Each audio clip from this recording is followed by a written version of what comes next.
pour mieux comprendre le chemin,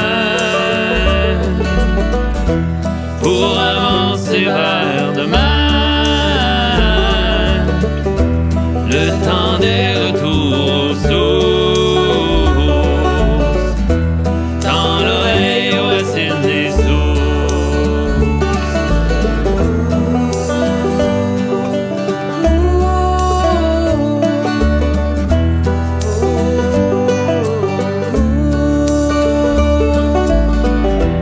Dans l'oreille aux racines des sources,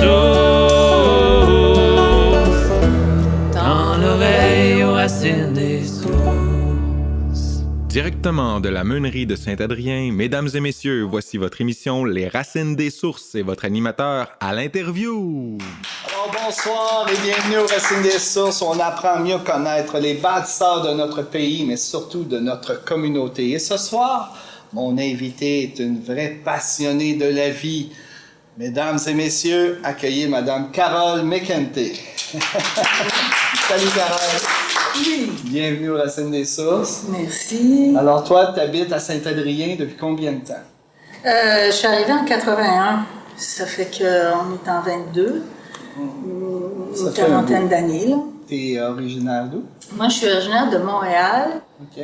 Même si on a vécu un peu en dehors de Montréal, je suis née là, puis j'ai passé mon enfance et ma jeunesse, mon jeune âge adulte là aussi. À Montréal. À Puis Montréal. ton père, tes parents, ils faisaient quoi? Ton père, ta maman? Mon père, il était représentant dans l'industrie lourde. Là. Il sillonnait, il vendait des représentants pour des, tu sais, les gros réservoirs qu'on voit sur les camions de lait là, en stainless steel. Là. Ouais.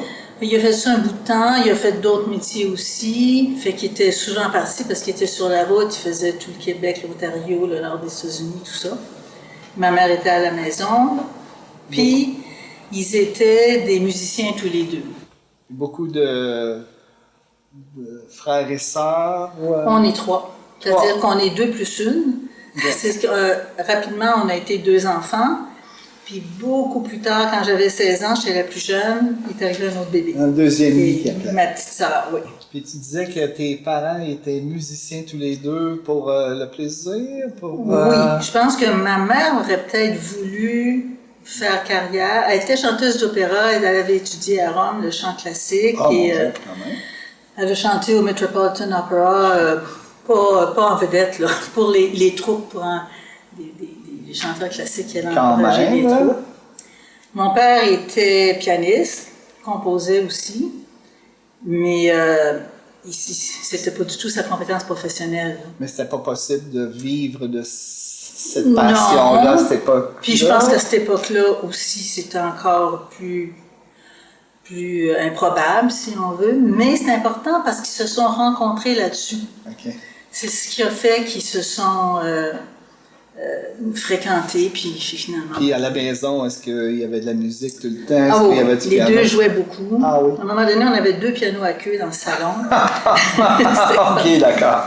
Ah oui, OK. Fait que la musique a toujours fait partie. Tu sais, leurs amis, c'était les gens de Radio-Canada, musique classique, là, Arthur Leblanc, Fernand Chioccioz, du monde de ce milieu-là, OK. qui faisaient des parties un peu fous. Puis nous autres, comme enfants, ben, ça nous éblouissait, là. Mais c'était pas leur vie courante, mais c'était pour ça qu'ils vivaient. C'est là qu'ils trouvaient leur plaisir, on va dire. Voilà. Le reste du temps, ils chicanaient, mais Puis vous étiez où exactement à Montréal? on a déménagé beaucoup. Ah oui. Mais moi, quand je suis née, on était à Outremont, on est parti à Grande-Bay, on est revenu à Ville-Saint-Laurent, après ça, sur le plateau Mont-Royal, la ville de Laval. Des fois, on déménageait 2 fois dans la même année. À cause du travail de ton père ou... Non, parce que c'était comme ça. C'est comme Il ça. avait trouvé quelqu'un pour acheter la maison, il y avait un bon prix, on déménage. Mais toi, au niveau des études, comment ça s'est passé? On changeait souvent d'école. Moi, ça m'allait. Mon frère, ça y allait pas mal moins. Là.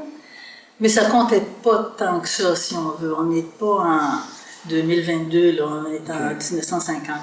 C'est Ouais, comme... mais quand même, il faut de l'adaptation, là, de changer. Non, je parle du souci des parents. Ah, ouais. OK, d'accord. Mais vous autres, comment vous l'avez... Moi, je Ben, m'adaptais toi, très bien. Moi, je pense que OK. ça a été une belle formation. OK, on part, de toute façon, on n'y peut rien, fait qu'allons-y. Tu sais, ça m'a donné ce swing-là un peu. OK. Puis d'arriver quelque part, puis rencontrer le monde le plus vite possible, puis on se parle, puis bon, OK, on est là. Puis demain, on ne sait pas où est-ce qu'on va être. Fait que ça a été très marquant. Là. Ouais. Puis là, on parle-tu juste du primaire ou secondaire aussi? Non, le secondaire, ça a été stable. Ah, OK. Jusqu'à ce que je me fasse mettre à la porte du collège, j'étais au même collège. OK, donc tu étais au collège. Après, à Montréal. À Montréal. Des sœurs ou... Non, justement pas. J'allais au seul collège laïque. Tu sais, on avait, après le cours primaire, il fallait choisir, pour mes parents, c'était clair qu'il fallait qu'on fasse un cours classique. Tous les collèges étaient religieux, sauf un, qui est le Collège Marie de France, qui est un lycée du gouvernement français, comme ils ont dans différentes villes à travers le monde, New York, Londres, n'importe où. Et c'était laïque. C'était laïque. Ce qui fait que j'ai fait mon cours classique dans un lycée français, mais à Montréal. Fait que ça, c'était plutôt rare, là. Ben,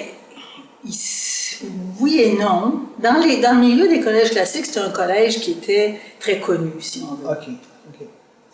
Mais qui n'avait pas bonne réputation parce que c'était pas religieux dans des années où la religion était importante. Voilà. Ma tante avait dit à mon père, on a assez de moyens de perdre nos filles sans les envoyer à ce collège-là. Et, OK, d'accord. Parce que c'était pas rigoureux, apparemment, d'après eux, sur le plan moral, ce qui était évidemment pas vrai. Dans les grandes années, au Québec, où ce que la religion était pas mal... Oui, tu sais, là, on parle des années 60. T'étais-tu Ça commençait à changer. pensionnaire? Non, j'ai été un petit bout, là, parce que mes parents étaient partis en voyage, mais...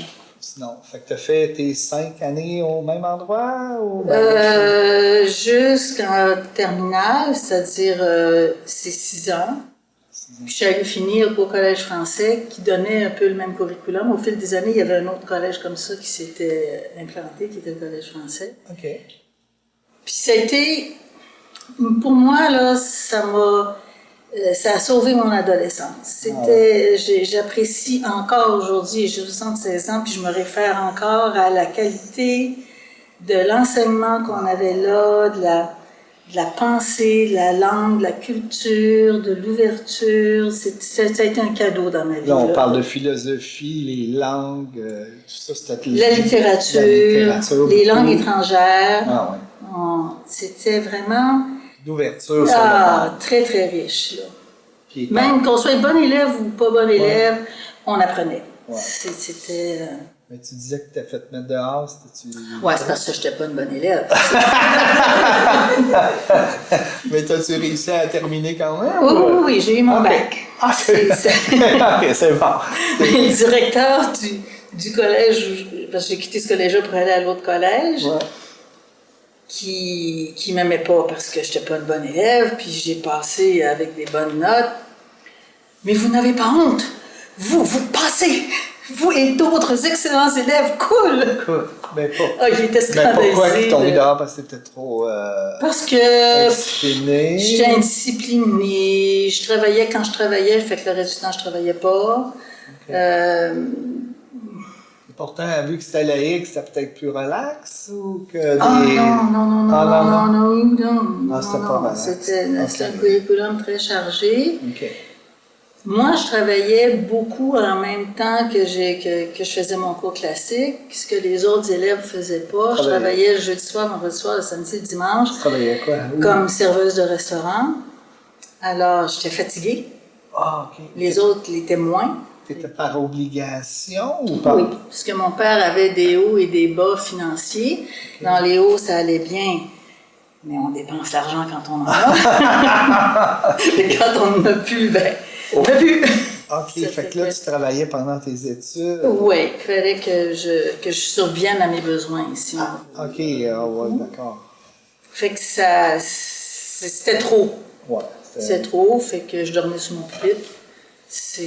Mais t'étais Tu étais bonne à l'école, mais sauf qu'il y avait un peu trop de J'étais bonne quand à j'étais l'extérieur. bonne. Je pouvais avoir la meilleure note en dissertation puis la moins bonne note en physique-chimie. Là, tu sais, c'était en dents de scie, là, tu sais, c'était inconstant. D'accord.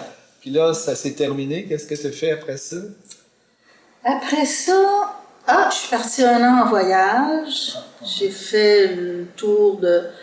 Je suis partie, je ne savais pas trop où je m'en allais. Ça fait que je me suis rendue jusqu'à Vancouver en arrêtant à Toronto, dans l'Ouest. Je travaillais. Fait que comme j'avais un bac, je dis tiens, je vais aller à la commission scolaire, je vais leur demander si je peux faire de la suppléance. Je ne m'étais jamais venu à l'idée de faire ça. Ça a marché. J'ai fait ça souvent. Là, tu es parti 1 an, mais tu travaillais... J'arrêtais dans le ville, je me cherchais un job. Ben voyons donc. Là, je travaillais un peu. Tu disais en enseignement ou tout ça, ou là, tu faisais n'importe quoi comme métier? Je faisais ce qui se présentait. OK, n'importe quoi. Mais je privilégiais d'aller d'abord à la commission scolaire, voir s'il y a besoin de quelqu'un, puis la plupart du temps, ça marchait. Ben voyons donc. Fait que quand j'étais tannée d'être dans le ville, je repartais dans une autre ville avec des fois sur le pouce, des fois en train, des fois en autobus, des fois avec du monde. C'est super. Fait que j'alternais ça et puis les restaurants. J'étais serveuse de restaurant, j'avais déjà été tout le temps de mes études. Mais ça, j'ai pu faire ça au Canada. Quand j'ai traversé aux États-Unis, là, c'était juste les restaurants. OK, ouais. Puis là... Fait que je suis descendue jusqu'à San Francisco, la Nouvelle-Orléans. Seule? J'ai remonté. Oui. C'était quand même... Là, tu avais quel âge, à peu près? 19 ans. C'était audacieux, quand même. Ça paraît peut-être plus audacieux aujourd'hui. OK. Parce que c'était audacieux.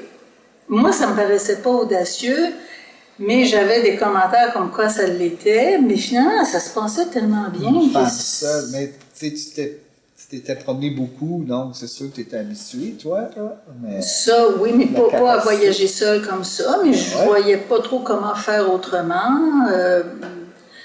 Puis c'était toujours, si ça marche pas, je ferai d'autres choses. Puis si ça marche, go. Puis les parents, ils étaient pas trop découragés. C'est parents dans ce temps-là, ou les miens peut-être, je sais pas, mais ils s'en faisaient pas trop avec les enfants. Ça fait que c'est comme... OK, fais ce que t'as à faire. C'est comme... Puis moi, je leur donnais pas de nouvelles.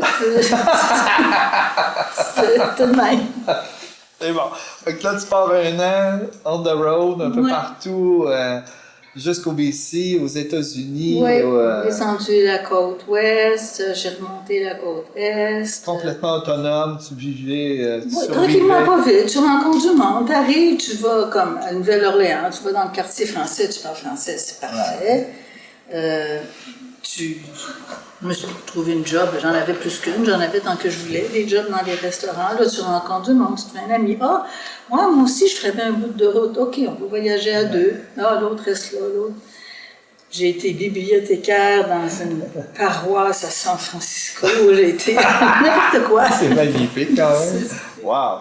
Wow. Puis je suis revenue au bout d'1 an. Ouais, ok. En appelant à dire vous avez déménagé, vous restez où maintenant? Je suis arrivée au Québec, puis mes parents avaient déménagé entre-temps, puis je savais pas où c'était. Pas beaucoup de nouvelles, là. Non. Internet n'existait pas. Mais c'est ça, il n'y avait pas les magnifiques téléphones qu'on a aujourd'hui. Voilà. OK. Puis... tu te retrouves ici au Québec. Puis c'est ça, fait que avec une amie que je m'étais faite à New York, puis elle a dit, tiens, j'ai envie d'aller voir ça, mais ça parle français là-bas. Bon, j'ai dit, OK, bien, viens-t'en. Ça fait que... On s'est retrouvés chez mes parents. Puis, qu'est-ce que j'ai fait après ça? Ah oui, je me suis installée là un bout de temps, mais je suis rentrée à l'université. C'était un voyage d'après mon cours classique, mais dans l'idée d'aller à l'université après. OK. Puis... en quoi t'as été? Je voulais aller en psychologie, mais les exigences pour la psychologie comportaient un cours de mathématiques qui était quand même assez costaud.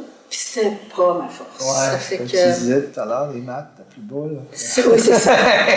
C'est un cours de statistique qu'on veut que l'étudiant ait fait avant de rentrer, au cas où il ferait de la recherche éventuellement, il faut qu'il ait fait ce cours-là. Puis je me suis dit que j'y arriverais pas, fait que je suis rentrée en littérature et langue étrangère à l'UQAM.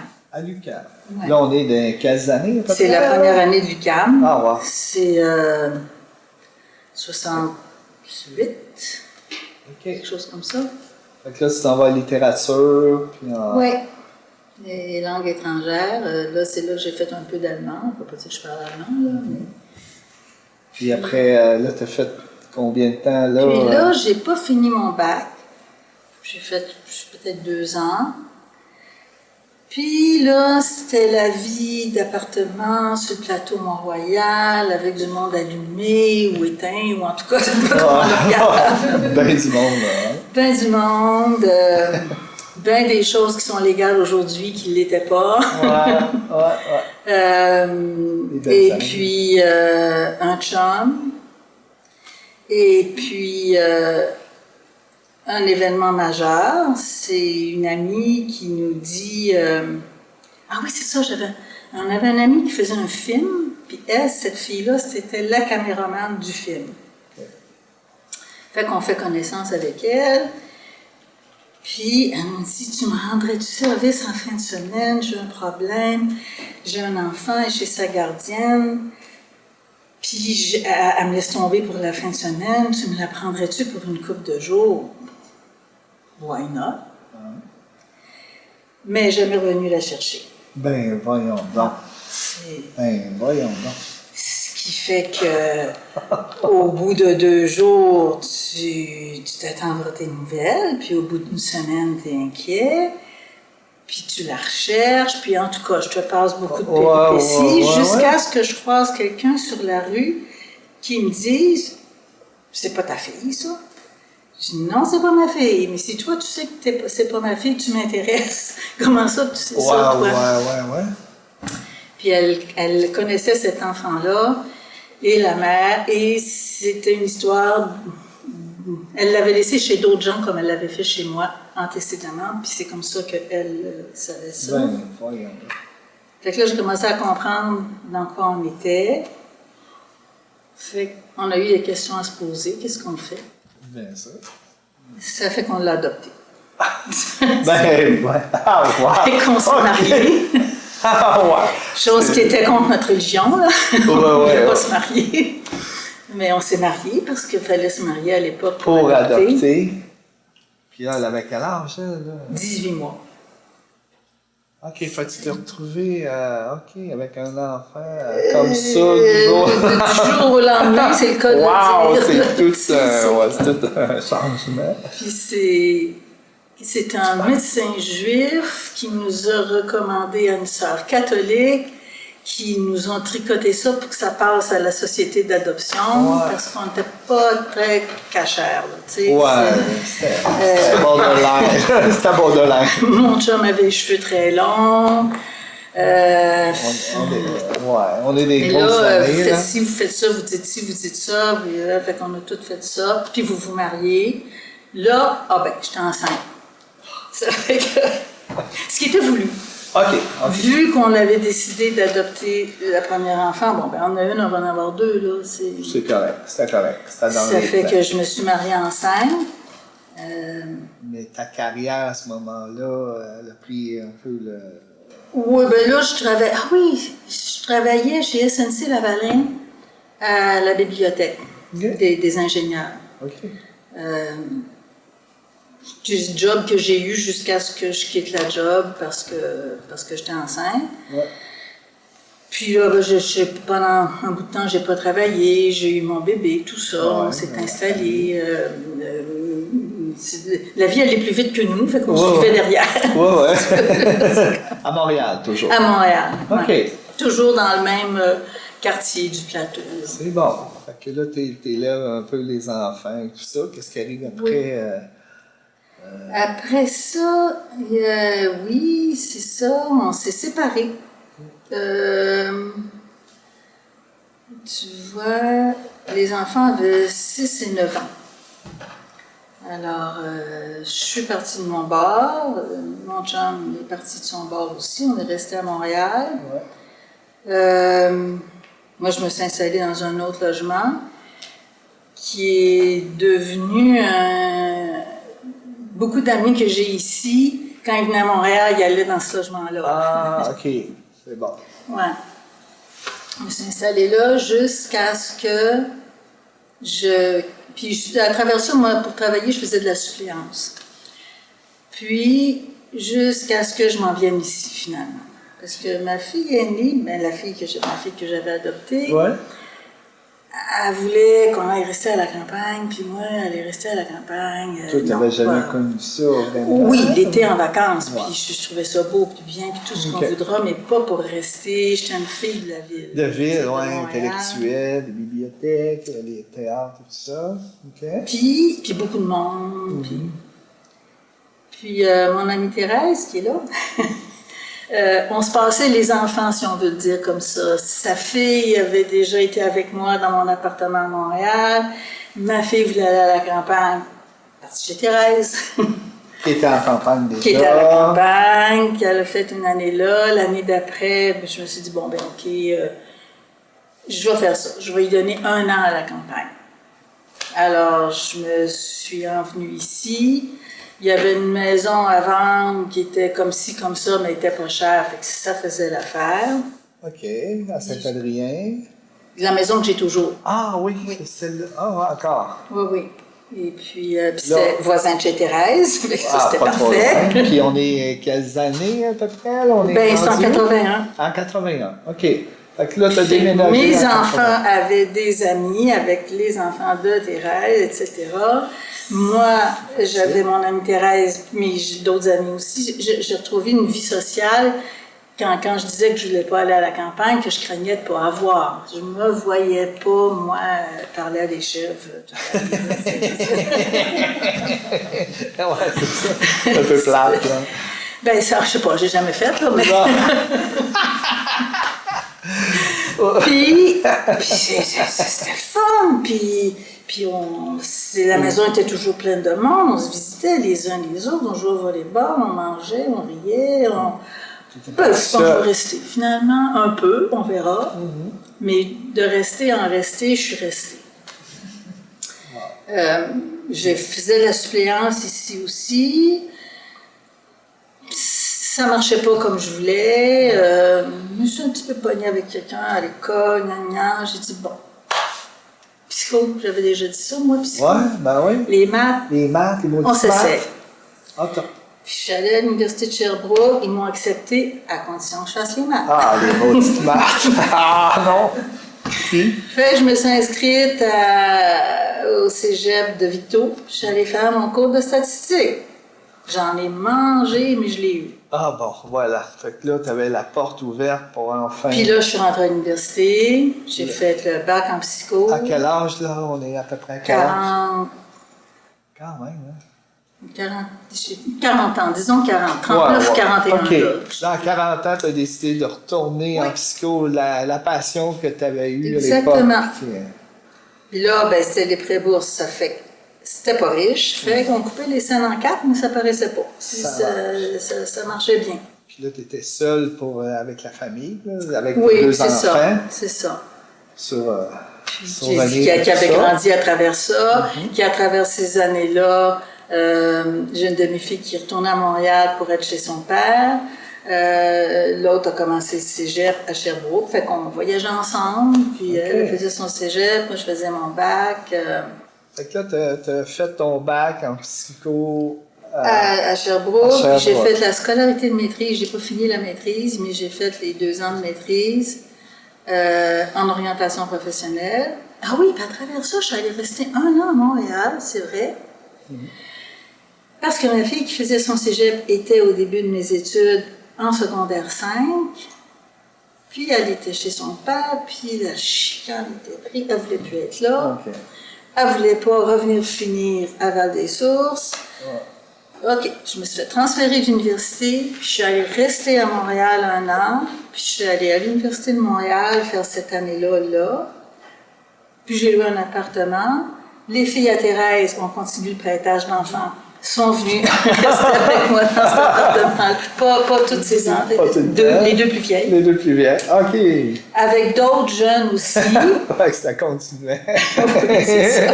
Dans un petit appartement. En tout cas, ça marchait. OK. C'est comme- Fait que j'ai fait cette année d'études-là, là, avec toute la gang de jeunes. Ouais. Là, ma fille avait fini son secondaire 5. Fait que moi, je suis revenue ici, elle aussi. C'est là qu'elle était au cégep à Sherbrooke. Puis moi, j'ai continué mon cours à Sherbrooke. C'était assez sportif. Ouais, Mais c'est plus sportif à raconter qu'à vivre. Ouais, parce que quand tu vis... on change de milieu, on change d'environnement, on change d'université. Mais tu vois, ça, les déménagements de mon enfance, ouais, c'est ça, ouais. Oui, moi, ça me donne une swing. Ça te dérangeait pas, là? Oui, ça dérange, mais c'est comme un dérangement que je connais, puis qui une petite ivresse là-dedans, puis let's go. T'es habitué, là. Oui, on avait commencé ça jeune. Fait que là, tu finis ton bac en psycho. Oui, je fais la maîtrise en orientation, que j'ai pas fini, il manquait pas grand-chose, mais j'ai pas fini. Puis je commençais à travailler, il y a quelqu'un à Montréal, on retourne à Montréal, qui m'a prêté un bureau. Fait que là, j'ai pas déménagé à Montréal, mais je faisais l'aller-retour. OK. Et puis en même temps, j'ai ouvert un bureau à Victo. Ouais. En attendant de monter une clientèle là. Ouais. À Montréal, c'était favorisant pour moi parce que mon ami m'envoyait des clients. Ah, voilà. OK. Fait que là, tu faisais la... Quand j'ai commencé à avoir une clientèle à Victo, j'ai fermé tranquillement mon bureau de Montréal jusqu'à ce que... J'ai pas pris de nouveaux clients, si on veut, jusqu'à ça. Puis là, je me suis installée plus ici professionnellement, à Val-des-Sources puis Victo. Ah, t'es à Val-des-Sources aussi? Ben, plus maintenant, mais j'y ai été pendant plusieurs années. Ah oui? Puis là, t'es à ton bureau? Juste à Victo. T'es à Victoriaville. Ouais. Fait que là, tu fais ça depuis combien de temps? Hein? Écoute, je sais pas, là. Parce que je suis bonne pour les changements, mais je suis pas bonne pour calculer. T'es pas bonne en maths? Ça fait un bout. Ça fait un bout. Voilà, c'est excellent. Wow! Mais plusieurs années, là. Je sais pas, une vingtaine d'années, peut-être. Tu voyages ça à tous les jours? Victo Saint-Adrien, ouais. tu veux dire? Oui, ça se fait bien. Ouais. C'est mieux que Montréal-Saint-Adrien, je peux dire. C'est comme... Définitivement. Là. Oui. C'est facile quand tu as fait l'aller-retour à Montréal, faire l'aller-retour à Victo, tu es content.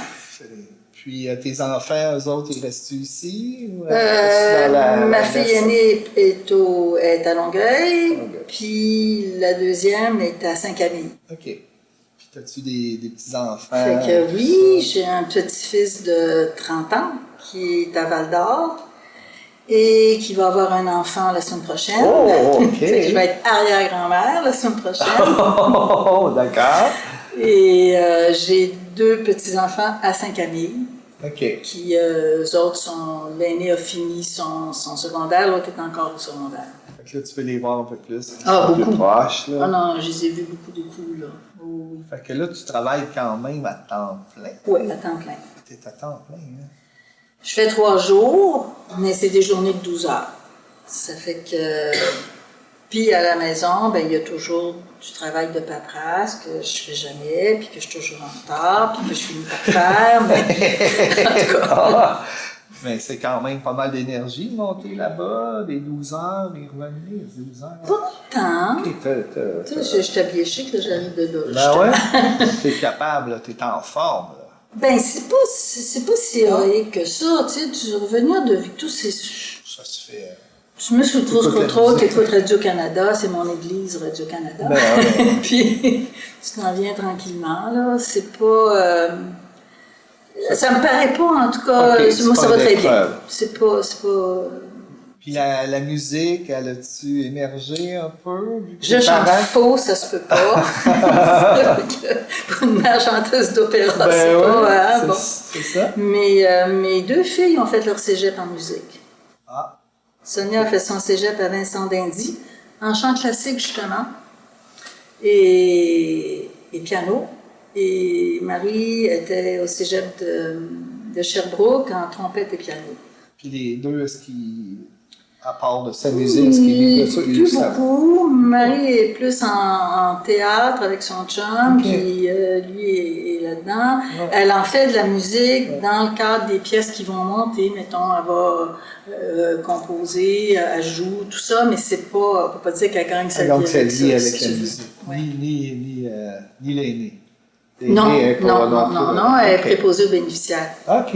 Ça Fait fait que la musique, Elle, ça la rendait vraiment très stressée de monter sur scène puis de chanter. Là. Je l'ai vu à plusieurs reprises avec des représentations au cégep et tout ça, mais vraiment, pas capable. OK. Pas capable de subir le stress de monter sur scène, ce qui fait que, finalement, c'est plus quelque chose qu'elle pratique. Puis ton nom de famille, c'est McEntee. C'est ton nom, ça? C'est irlandais? C'est irlandais. Mec, ça veut dire de. Ah, OK. Donc, de Kent. De Kent, c'est un comté en Irlande. OK. Fait qu'on est originaire de Kent. C'est ce que le nom veut dire, finalement. Est-ce que tu as déjà été un peu voir tes origines là-bas? Non, mais j'aimerais bien. Ouais, ce serait quelque chose. Hein? Ouais. Ce qui fait qu'on a été élevé dans les deux langues chez nous. Français-anglais. Ah oui, ton père, mettons, il parlait anglais. Les parents insistaient beaucoup pour qu'on parle anglais à la maison quand on était plus jeune, vu qu'on allait dans une école française, parce que pour eux, c'était précieux d'être bilingue. Ouais. Ma mère parlait 5 langues. Là. Ah, ben voyons donc. Français, anglais, italien à la perfection, espagnol, allemand. Moins bien espagnol-allemand, mais bien quand même. Mais italien, elle a vécu en Italie un bout de temps quand elle étudiait le chant classique. Ça fait que... Mais mon père, lui, parlait français-anglais. Là. Fait que les langues, c'était important. Fait que... Y avait-tu des gens qui allaient chez vous, là, toute nationalité, non. À Montréal? Non, non c'était pas vraiment... OK, non, c'est ça. Quand on allait dans le quartier italien de Montréal, mon père était là, oui, parle en italien, parle en italien. J'aimais ça entendre ma mère parler italien comme une italienne, là, mais c'était folklorique, si on veut. C'était pas quelque chose... Mais on comprenait que c'était hors norme quand même. Mais ça nous faisait comprendre aussi que nos parents exigeaient qu'on parle anglais. Ce qu'aujourd'hui, je fais beaucoup moins. Puis quand ça m'arrive d'avoir un client, j'ai ça, une petite cliente anglophone en ce moment, il m'aperçoit que je suis rouillée. Là, okay. Je peux le faire. Oui. Mais tant que c'est technique un peu, surtout s'il parle de mathématiques. Non, je switch à l'allemand. Merci beaucoup pour ce beau témoignage, Carole. Ça fait plaisir. C'était vraiment extraordinaire. Restez avec nous, on reste avec la question embêtante après la pause. Oui, c'est vrai. Bonjour, je suis Nina. Aujourd'hui, je représente le centre Odaina au beau village de Saint-Adrien. Le centre Odaina est un centre de santé globale qui se retrouve au cœur du village avec une vue panoramique et une énergie vraiment unique et extraordinaire. On a reçu l'appel très, très fort lorsqu'on a marché les terres de Saint-Adrien en janvier 2021 de reprendre le flambeau de cette belle création. Le bâtiment a pris place autour de 2006-2007. Ça a été bâti par un couple de Saint-Adrien. Et le 4 juin 2021, nous étions une nouvelle équipe à réancrer une nouvelle énergie. Ça a été possible grâce à la grande contribution du projet 1606 et de Étoile de Lumière. Alors, le projet 1606 est établi ici à Saint-Adrien. Et Étoile de Lumière, nous sommes une équipe qui venons de la région de Granby. Alors, ça a été une belle fusion de gens, de participants, de collaborateurs qui connaissent le village et d'une nouvelle énergie aussi qui a été appelée très, très fort à distance pour venir contribuer au village. C'est spécial à dire, mais c'est vraiment le village qui nous a appelés. Et aujourd'hui, notre mission, elle est toute simple, c'est de prendre soin du bien-être sur tous les aspects possibles des bâtisseurs qui font partie des communautés qui sont ancrées au village, dans les villages aux environs, ou tous les bâtisseurs qui ont à transiter vers Saint-Adrien. Alors, notre approche, elle est globale. Ça peut être autant au niveau de soins individuels, au niveau du plan physique, comme la massothérapie très simple de détente, thérapeutique. Ça peut être aussi au niveau émotionnel, des libérations, des régénérations aussi. Au niveau spirituel, c'est autant en rencontres individuelles, ça peut être des rencontres de groupe. On a une belle convergence de magnifiques collaborateurs qui viennent beaucoup de notre beau village, entre autres. Alors, on a autant des cours de yoga, tai chi, qigong, danse impro contact et plus, des fois des cérémonies de cacao, des méditations, des portails. Ça va dans plusieurs différentes pour adresser justement tous les aspects très, très diversifiés de l'humain.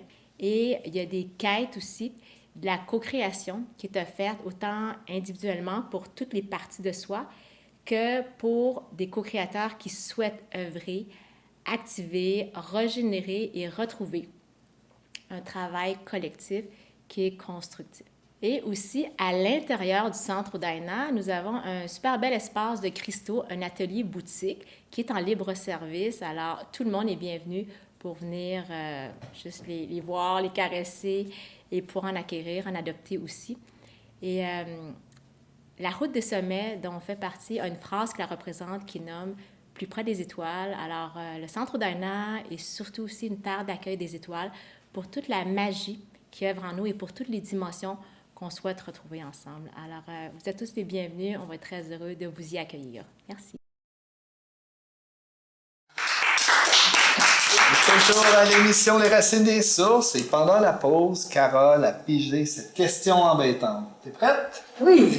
Quels seraient le ou les conseils que vous donneriez aux jeunes d'aujourd'hui?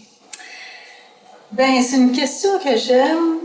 Moi, il y a une chose que j'ai constatée dans ma vie qui m'a servi. On lâche pas. Quand tu t'embarques dans quelque chose, ça se peut que ce soit difficile, mais fais juste continuer. Fais juste demain, puis après-demain, puis tu finis par traverser, comme pour moi, c'est mon bac puis la maîtrise. C'était pas simple. Non. Mais ça s'est fait un jour à la fois. Puis si tu lâches pas, puis tu es inspiré par ce que tu fais, ou si tu es inspiré par ce que tu fais, lâche pas. Oui, c'est ça aussi. C'est parce que c'est assez rare que ce soit simple. C'est ça, je me rends compte. J'ai peut-être pas trouvé mon parcours simple, mais ma vie en ce moment, c'est d'écouter la vie des autres, là, si tu veux. Ouais. Et puis je me rends compte que pour bien du monde, c'est pas simple. La persévérance. Et la persévérance, c'est faut pas voir ça comme une montagne, faut voir ça vraiment jour après jour, puis t'oublies pas ton but. Il y a une raison pour laquelle tu fais ça, quoi que tu fasses, que ce soit du sport, n'importe quoi.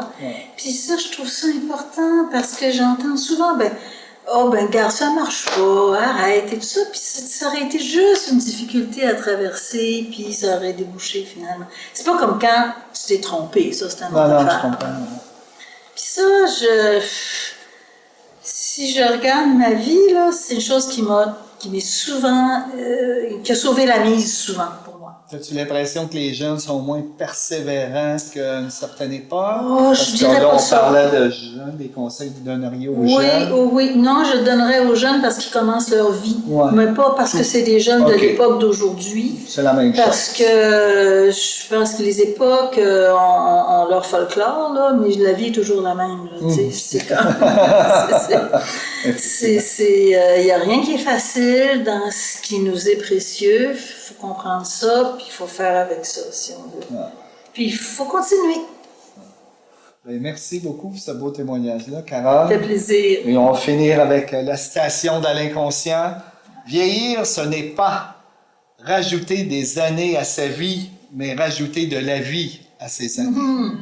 Alors, merci beaucoup, Carole. Merci beaucoup, public. Merci à l'équipe technique. Et on se dit à la prochaine.